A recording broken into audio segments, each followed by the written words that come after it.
começar. Bom, boa tarde a todos. Então vamos começar essa aula sobre erros inatos do metabolismo, que é um dos grupos contemplados no eixo das doenças genéticas, na portaria 199/2014, que trata da política de atenção integral às pessoas com doenças raras. Então é interessante a gente abordar esse grupo dos erros do metabolismo, que eles respondem por uma boa parte dessas doenças raras e, particularmente, eles respondem talvez pela maior parte das doenças raras tratáveis. Isso tem um impacto importante. Então, meu nome é Roberto Juliano, eu sou do Serviço de Genética Médica do Hospital de Clínicas de Porto Alegre, trabalho com erros inatos do metabolismo já há mais de 30 anos. Eu me formei em medicina na década de 70, fiz uma especialização em genética e na vida profissional sempre me dediquei aos erros do metabolismo. E no Hospital de Clínicas de Porto Alegre nós montamos um centro de referência para diagnóstico e tratamento de erros do metabolismo, que tem atendido assim, toda a região sul do Brasil e demanda também de outras regiões do Brasil e mesmo de outros países da América do Sul. Então, a gente tem uma experiência relativamente grande com esse grupo de doenças. Eu vou procurar passar uma visão assim, sobre esse grupo aí dos erros do metabolismo. Num primeiro olhar, como vocês olham nesse slide, onde tem assim, um fragmento do metabolismo humano, a impressão que dá é que é uma área complicada, né? Complicada no sentido de que tem muitas reações químicas que ocorrem no dia a dia e que a gente nunca vai conseguir saber de todas elas. E, na verdade, não é para saber mesmo, porque, na verdade, se tudo funciona bem, a gente não precisa saber como as coisas funcionam. Se o carro está andando bem, a gente não precisa saber para que serve cada um daqueles fios, daquelas mangueiras, daqueles equipamentos que existem. É a mesma coisa assim, se o nosso metabolismo fosse um circuito elétrico. De alguma maneira, ligar um circuito elétrico. O que importa é que aquela lâmpada está acendendo, que a lâmpada ligada a esse circuito está acendendo. O mecanismo que leva essa lâmpada a acender não é tão importante, né, para a gente entender se tudo está funcionando bem. O importante, né, é que essa lâmpada, então, ela realmente esteja funcionando e aí está tudo bem. Mas quando alguma coisa dá errado, a lâmpada apaga. E quando a lâmpada apaga, a gente tem que tentar entender o que pode fazer para que essa lâmpada volte a funcionar. E isso, então, é o que nos leva, né, de alguma maneira, a mergulhar, então, nos erros do metabolismo. Né, os erros do metabolismo é como se fosse o nosso corpo, um circuito elétrico que tem uma interrupção em algum ponto e a nossa lâmpada se apaga. E a gente precisa, então, restaurar esse metabolismo, restaurar esse circuito para que ela volte a acender. Isso é uma maneira muito simples assim, de tentar explicar o que acontece com nessas situações em que há um erro no metabolismo. Então, voltar a olhar o circuito, tentar entender onde é que aconteceu alguma coisa errada e tentar, então, restaurar o funcionamento desse todo. Quem primeiro começou a se preocupar com isso foi um professor inglês chamado Archibald Garrett. Faz um pouco mais de 100 anos, em 1908, ele proferiu umas conferências que foram publicadas na revista Lancet, que é uma revista médica bem tradicional, e ali ele falava então dos erros inatos do metabolismo. Nessa época, início do século XX, as doenças genéticas estavam começando a ser conhecidas. Embora o Mendel tenha falado sobre herança genética 40 anos antes, essas descobertas do Mendel ficaram muito tempo adormecidas. Só no início do século XX é que foram redescobertas e passaram então a ser ligadas com doenças humanas. E o Garrett, tendo contato com essas leis de Mendel e com a sua experiência clínica, ele começou a descrever o que seriam os erros inatos do metabolismo. E ele fez observações sobre 4 doenças: a alcaptonúria, a pentosúria, a cistinúria e o albinismo. 4 doenças que provavelmente as 3 primeiras vocês talvez não conheçam, mas a quarta todo mundo sabe, né? O albinismo é aquela falta de pigmentação na pele, e que não se sabia qual era a causa, mas o Garrett, muito inteligentemente, pensou isso deve ser um erro inato na síntese da melanina, que é o que dá pigmento à pele. E por isso os indivíduos têm falta desse pigmento e têm essa falta de pigmentação. Aí estão 2 irmãos, um com a melanina normal e o outro, então, com o albinismo, que é a falta da melanina. E o Garrett, então, inferiu que fosse um erro genético, levando a um problema na síntese da melanina. Então, esse é um exemplo assim, que acho bastante emblemático do que são os erros do metabolismo. Se a gente for olhar hoje, 100 anos depois, a teoria do Garrett, que ele propôs em 1908, a gente hoje teria um gene, que é o gene que passa a informação para ser sintetizada, né? Uma proteína, que no caso dos erros do metabolismo geralmente é uma enzima. É uma enzima porque ela é uma proteína que tem uma ação que converte um substrato em um produto. Um problema nesse gene leva a um problema na enzima, e isso leva ao acúmulo do substrato e leva à falta do produto. Às vezes o problema é o acúmulo do substrato, nós vamos ver alguns exemplos de doenças em que se acumula alguma substância no organismo. Às vezes é a falta do produto, e um exemplo eu recém citei, o exemplo do albinismo, mas há muitos outros. São cerca de 5.000 doenças genéticas, e os erros inatos são apenas 10% dessas doenças, em torno de 500. Mas mesmo assim eles são um grupo bastante representativo, porque é uma área que a gente consegue compreender bem o que leva à doença genética. O fato de um gene que codifica uma enzima, essa enzima não funciona bem, acumula um substrato ou falta um produto, e isso leva a uma doença clínica. É isso que acontece nos erros do metabolismo.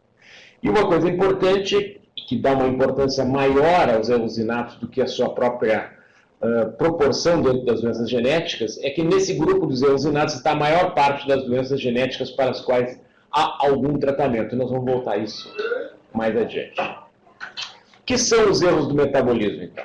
Os erros inatos do metabolismo são doenças causadas por defeitos genéticos que afetam o funcionamento normal de proteínas envolvidas em reações químicas que ocorrem como parte de um processo contínuo de degradação e renovação de moléculas necessárias ao funcionamento do organismo. Então, nessa sentença aí tem várias coisas importantes: defeitos genéticos, proteínas, reações químicas e um processo contínuo de degradação e renovação de moléculas necessárias ao funcionamento do organismo. Na sua maioria, os erros inatos do metabolismo, chamados de EIM, são doenças recessivas. Recessivas no sentido de que precisa-se ter... Nós somos organismos diploides que tem para cada gene, nós temos 2 cópias. Então, no caso dos erros inatos, a maioria deles tem que dar as 2 cópias com defeito para haver um problema. Se uma cópia tem defeito e a outra está bem, o indivíduo é chamado heterozigoto, ou portador, mas ele não tem a doença, ele não tem problema clínico. Nos erros inatos, para ter problema clínico, em geral, tem que ter as 2 cópias com um problema. Então, por isso que muitas vezes os erros inatos são herdados, ocorrem em filhos de pais consanguíneos, como tem nesse heredograma maior. Tem aqui um casal consanguíneo, com esse traço duplo, que teve 2 filhos com problemas, um problema de um erro inato do metabolismo, porque esse pai e essa mãe eram portadores, eles tinham um gene alterado e um normal. E isso leva a que eles possam passar para os seus filhos ou o gene alterado ou o gene normal. E se os 2 passam simultaneamente o gene alterado, esse filho, então, vai ter um problema, como ocorreu em 2 desses filhos. Um filho, felizmente, recebeu ou nenhum ou apenas um dos genes alterados.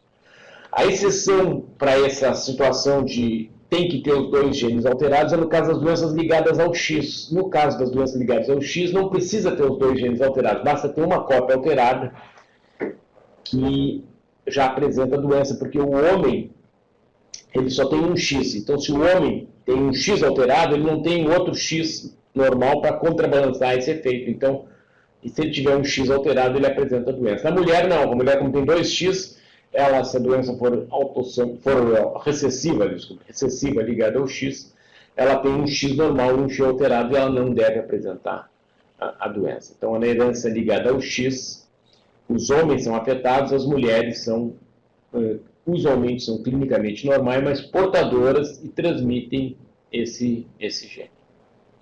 No caso da herança recessiva, nesse heredograma maior, os pais, em geral, são normais e podem ter filhos com o problema, mas é difícil que outros membros da família venham a ter o mesmo problema.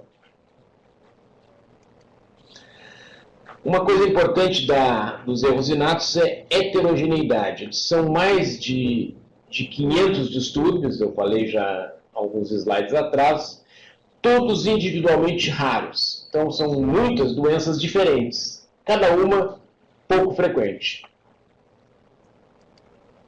E eles podem ocorrer em qualquer área do metabolismo. Se a gente for pegar aquele mapa que eu mostrei bem no início, ali tem a área dos aminoácidos, dos ácidos orgânicos, do ciclo da ureia, onde é expelida a amônia, os carboidratos, né, os açúcares, a oxidação dos ácidos graxos, tão importante, os lisossomos, que são umas organelas celulares que digerem moléculas das células, os peroxissomas, importantes também para vários processos metabólicos, as mitocôndrias, a nossa fábrica de energia, e muitas outras áreas podem ter erros do metabolismo. Estão espalhados por todo o organismo. Isso traz uma certa complexidade na avaliação dessas doenças. A frequência dessas doenças varia muito. Tem doenças que são um pouco mais frequentes. A fenilcetonúria, em alguns países, é 1 para 12 mil nascimentos. As mucopolissacaridoses são várias doenças que, no conjunto, dão em torno de 1 para 25 mil nascimentos.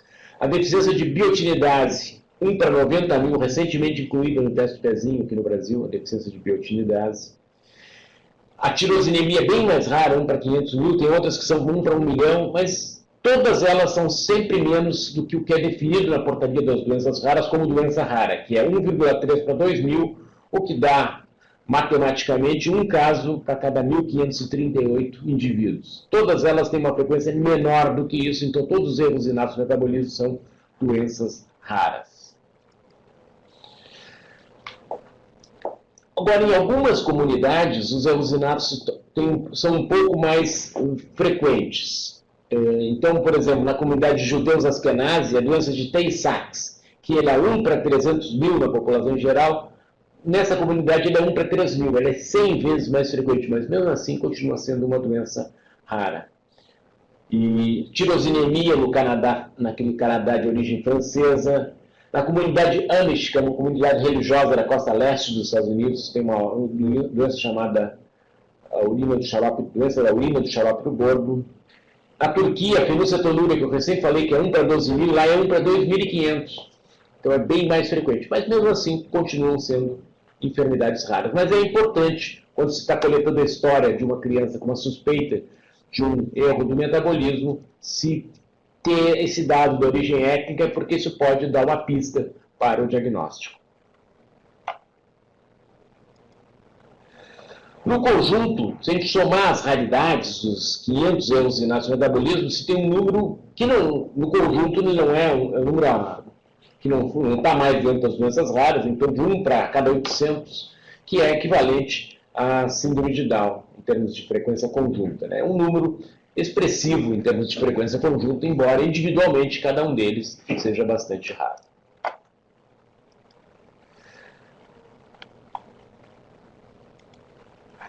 Os erros inatos do metabolismo, como é que eles se apresentam?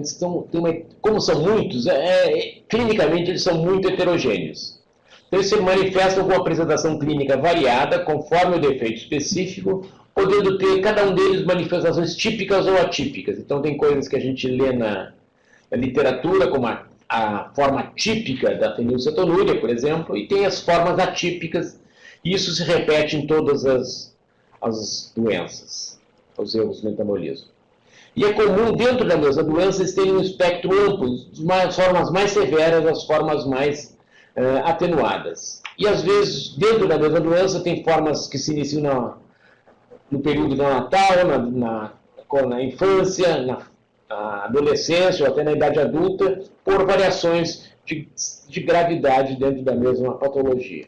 De uma maneira geral, a gente pode dizer que as doenças relacionadas com moléculas pequenas, que são facilmente difusíveis no organismo, têm a apresentação mais aguda. Os aminoácidos, ácidos orgânicos, doenças do ciclo da ureia.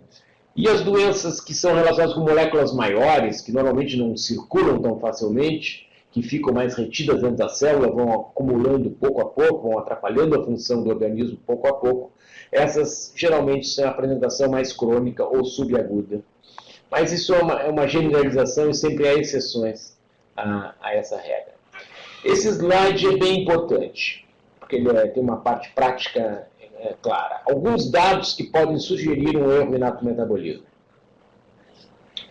Por exemplo, história de morte precoce em crianças na família sem que uma causa tivesse sido definida. Isso é muito comum a gente atender um casal que vem com uma criança doente e a gente pergunta, teve algum caso na família? E eles colocam, olha, nós tivemos uma criança que faleceu no hospital, o médico não soube dizer a causa, foi muito cedo, ou então teve algum parente, algum familiar que teve esse tipo de situação. É muito importante colher esse dado sobre a evolução de outros familiares que possam ter problemas parecidos. Consanguinidade entre os pais, também bastante importante, porque são, como eu disse, que são doenças recessivas, é muito mais frequente ter consanguinidade entre os pais dessas crianças do que na comunidade em geral. Outra coisa importante é a encefalopatia, uma encefalopatia inexplicável que pode ocorrer em qualquer idade de forma recorrente. Às vezes pode ser intermitente, ou seja, a criança tem períodos que está bem e períodos em que ela está com algum problema relacionado com encefalopatia. Isso pode acontecer porque os erros inatos muitas vezes são intoxicações e isso pode ter relação com o ambiente, com a alimentação, com alguma infecção intercorrente. Episódios de hipoglicemia, acidose metabólica e desequilíbrio eletrolítico podem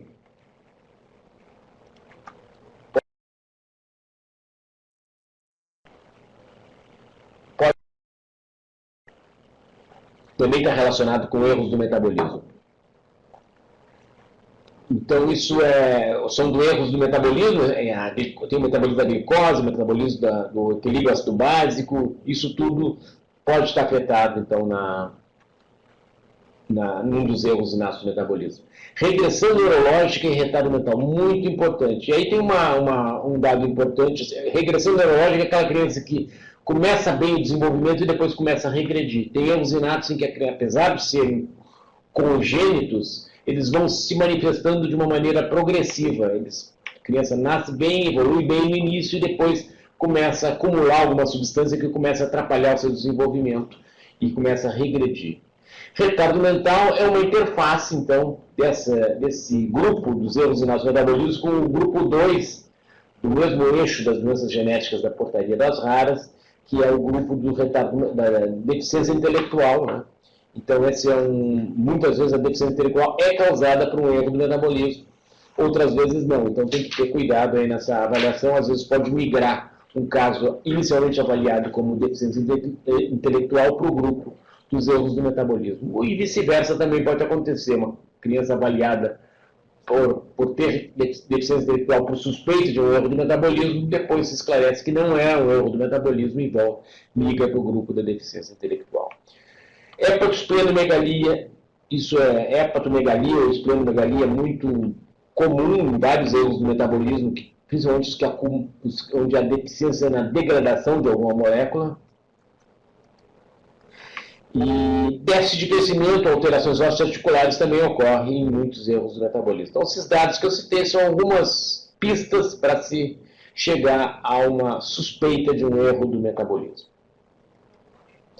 Aí tem uma criança que, digamos assim, tem uma foto que tem vários achados, ela tem baixa estatura, não dá para a gente ver, mas só pode ver que ela tem um enorme abdômen, com aumento de fígado de baço, uma hérnia umbilical pela protrusão do abdômen.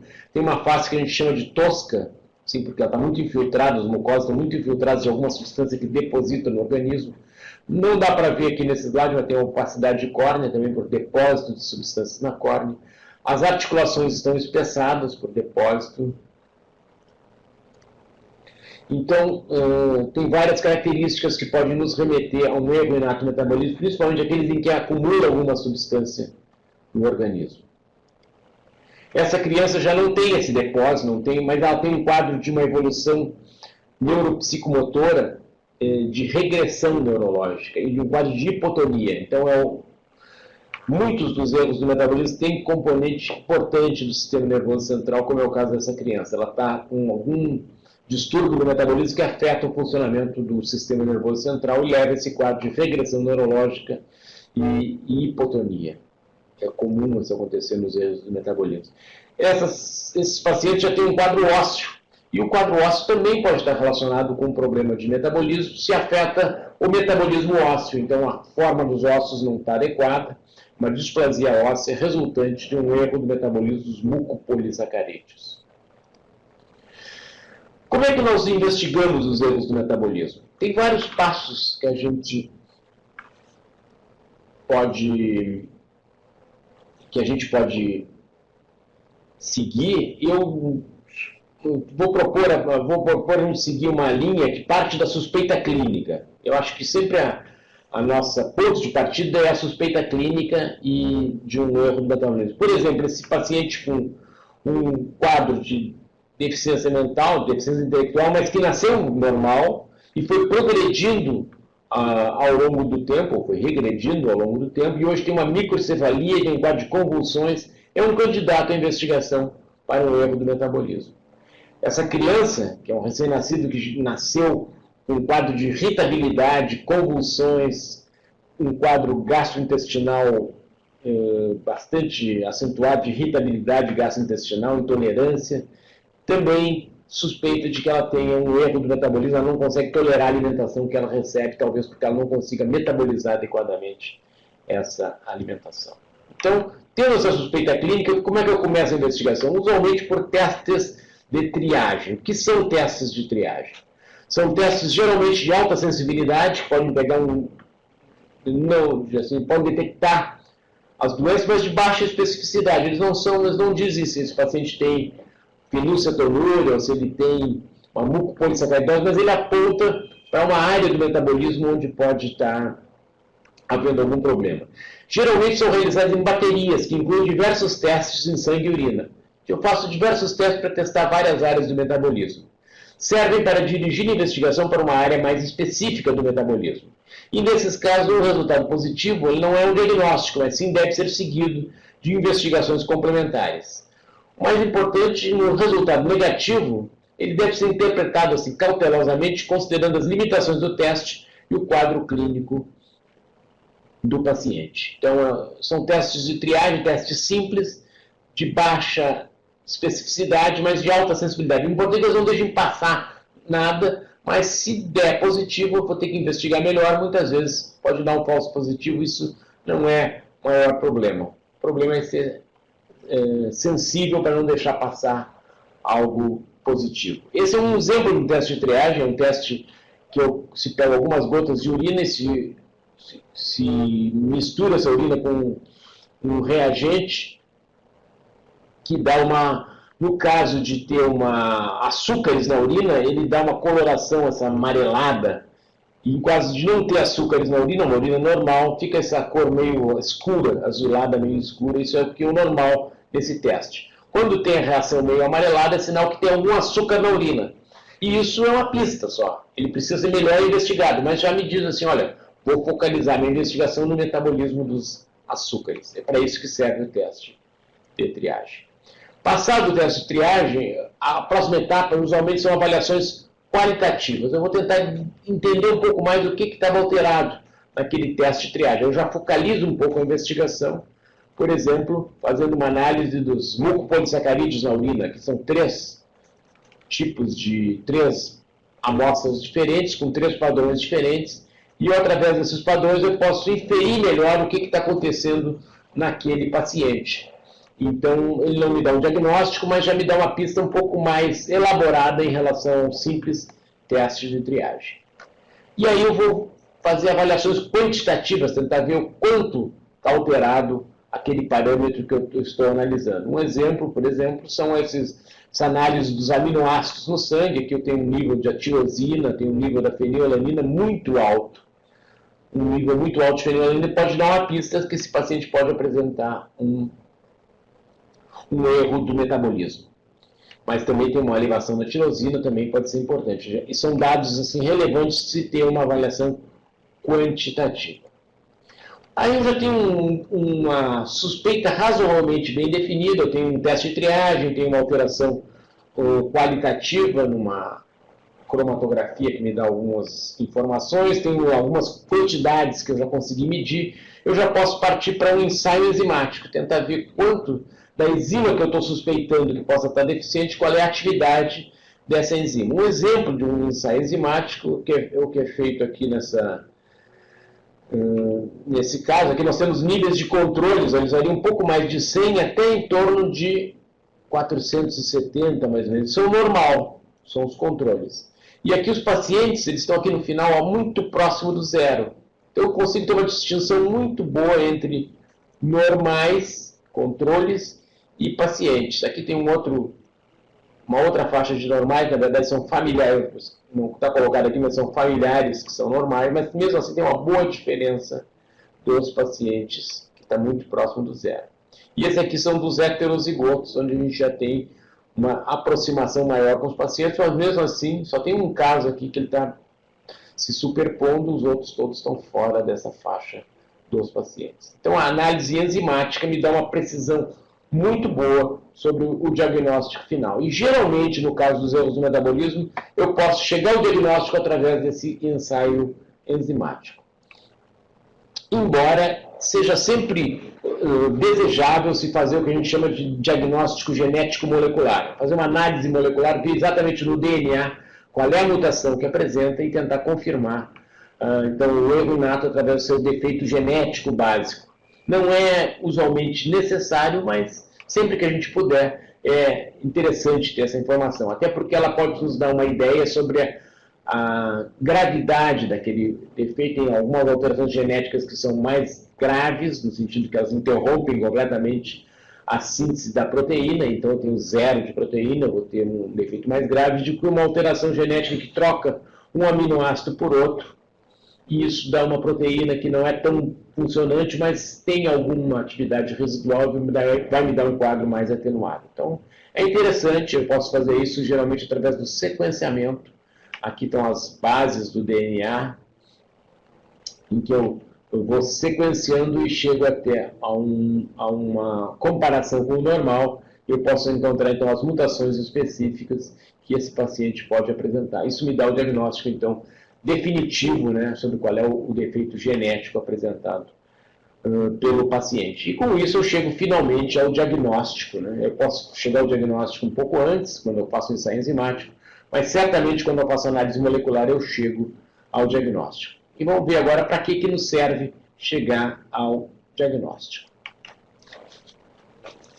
Nós podemos classificar os erros inatos, né, em 3 grandes grupos. E esse diagnóstico vai nos ajudar a identificar quais os grandes grupos desses aminoácidos, esses erros inatos estão classificados e quais as medidas de tratamento que eu posso utilizar em cada situação. O grupo que eu chamo grupo 1 aqui das doenças que causam intoxicação. São doenças em que, vou dar um exemplo aqui, da doença da urina do xarope do bordo, ou chamada DXB.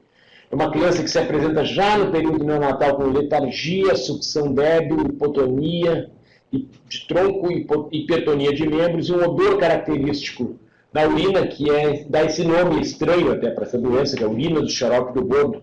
O bordo é uma árvore que tem na costa leste da América do Norte, até aquela árvore que dá a folha que tem na bandeira do Canadá. Esse bordo, da casca do bordo se tira um xarope que se usa muito no café da manhã nos Estados Unidos e no Canadá, é o maple syrup, o xarope do bordo. E aí ele tem um odor característico que se encontra na urina desses pacientes, porque acumulam alguns aminoácidos que dão esse odor, que é a leucina, a isoleucina e a valina. E o acúmulo desses aminoácidos leva a um quadro de intoxicação, e isso leva a essa doença. E essa doença tem tratamento. Se eu retirar esses aminoácidos da dieta, eu posso melhorar significativamente a progressão dessa doença, a história natural, e isso, então, é muito importante que se chegue a esse diagnóstico. Tem as doenças que envolvem o metabolismo energético, o segundo grupo dos erros do metabolismo. São aquelas doenças em que está faltando fabricar ATP, faltando energia para a criança. Olha, por exemplo, defeito de oxidação de ácidos graxos.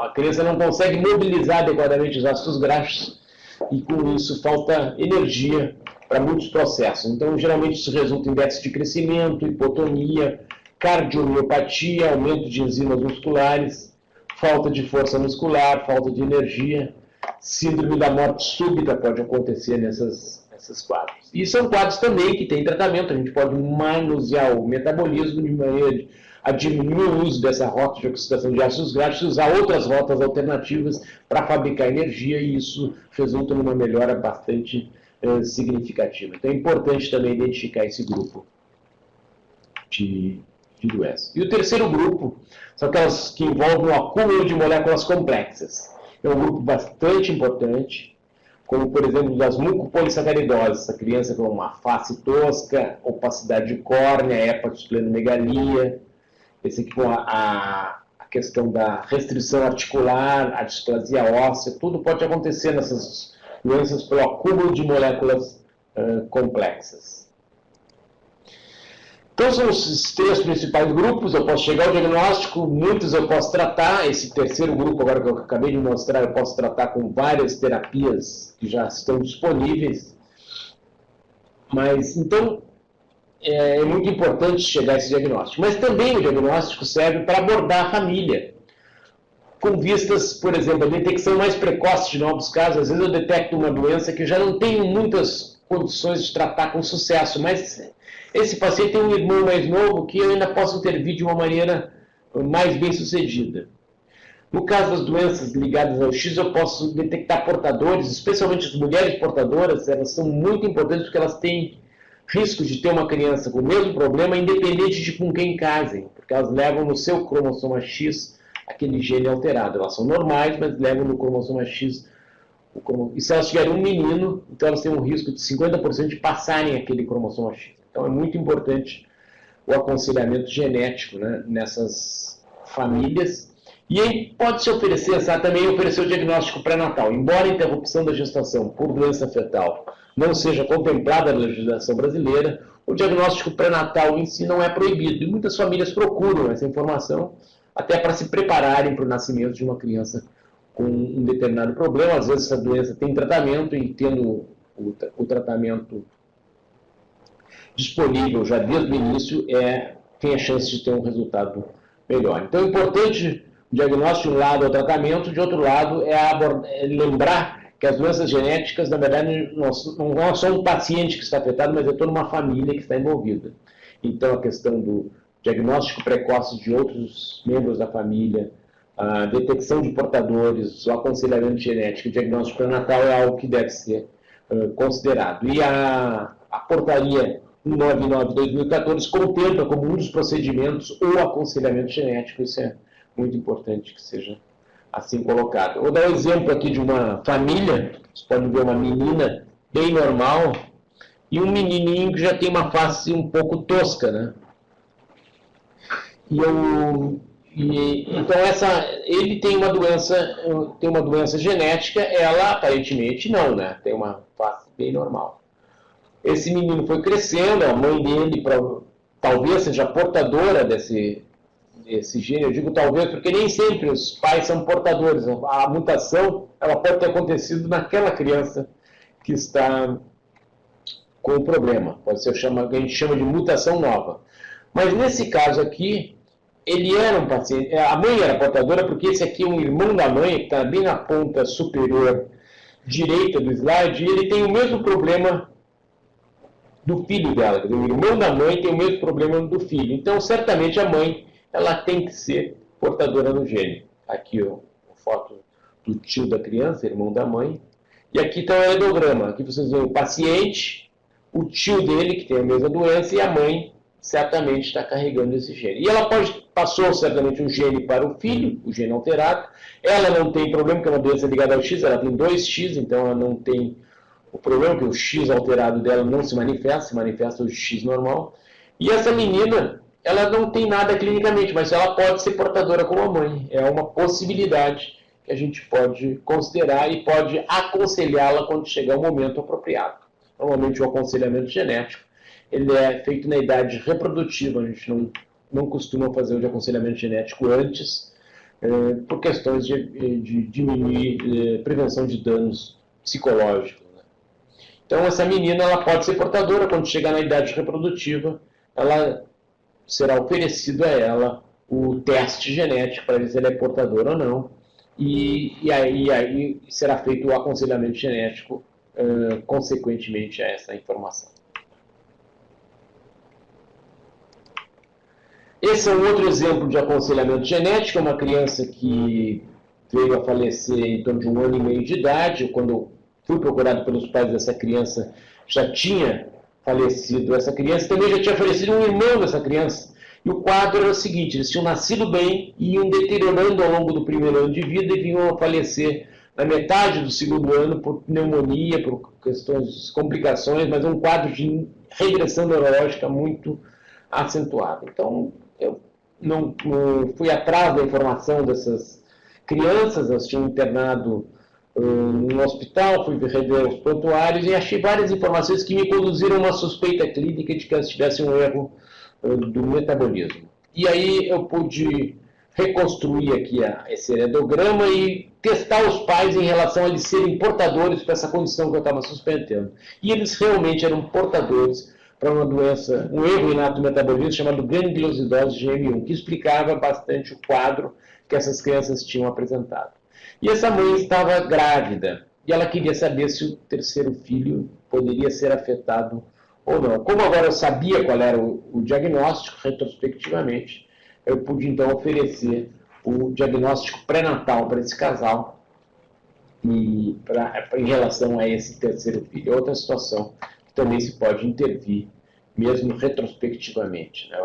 Oferecendo o diagnóstico pré-natal, que pode ser feito no líquido amniótico ou pode ser feito nas vilosidades coriônicas, que é um material fetal que envolve o feto, né, quando estiver em torno de 10 semanas de gestação, 10, 11 semanas de gestação.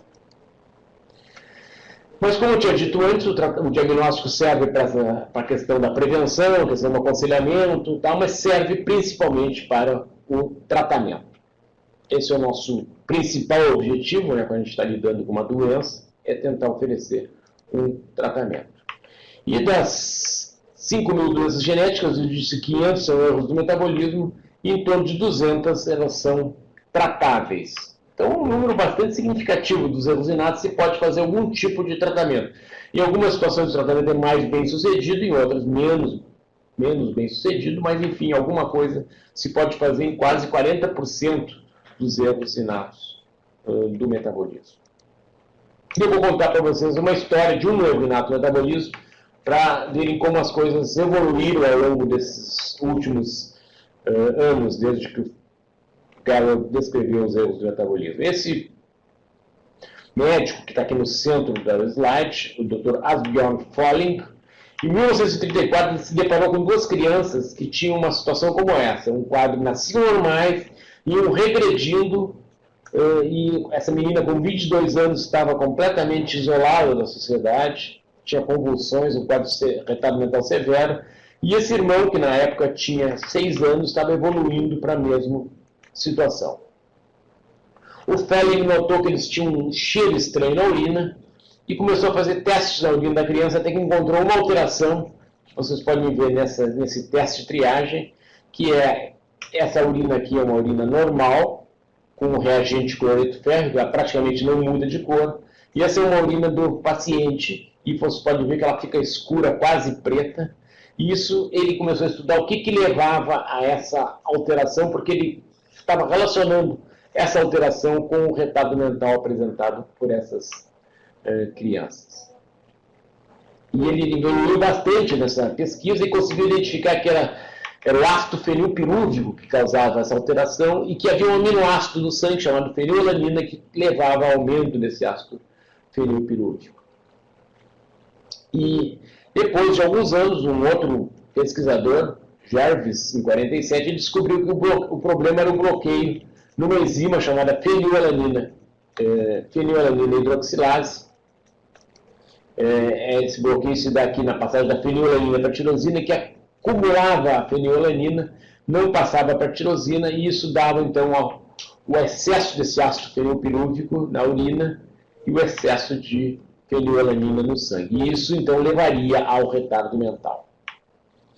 Foi uma descoberta importante, porque em 53, alguns anos depois, esse médico alemão chamado Bickel verificou que seria possível diminuir a quantidade de fenilalanina fazendo uma dieta restrita nesse aminoácido e ajudou a produzir um produto, que é um produto pobre em fenilalanina, eu coloco assim, essa é uma marca comercial, mas já não está mais no mercado, e tem outros produtos que são utilizados com a mesma finalidade, que o paciente se alimenta com esse produto, uma espécie de leite, no qual tem leite em pó, no qual tem menos fenilalanina. Então, essa doença que levaria a um quadro como esse, de microcefalia, retardo mental, convulsões, tratada com esse produto, leva a um quadro bem mais leve.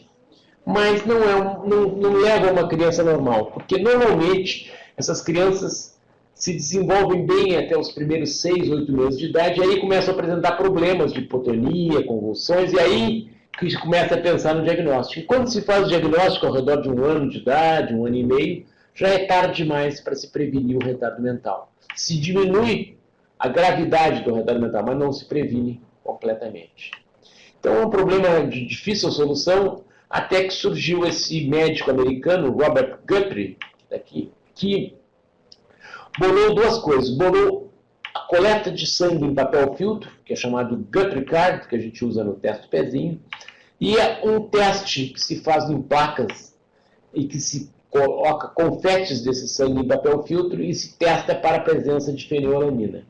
E ele propôs fazer isso em todos os recém-nascidos, e de maneira que, quando se detectasse um caso, se pudesse tratar logo no período neonatal.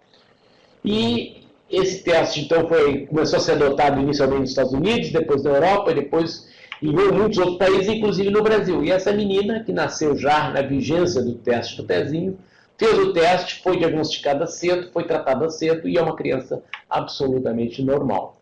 Então, essa história da fenilcetonúria ilustra, né, o potencial que tem o diagnóstico dos erros do metabolismo, especialmente quando o diagnóstico é feito de maneira precoce e se pode, então, intervir e prevenir a instalação do quadro clínico nesses pacientes.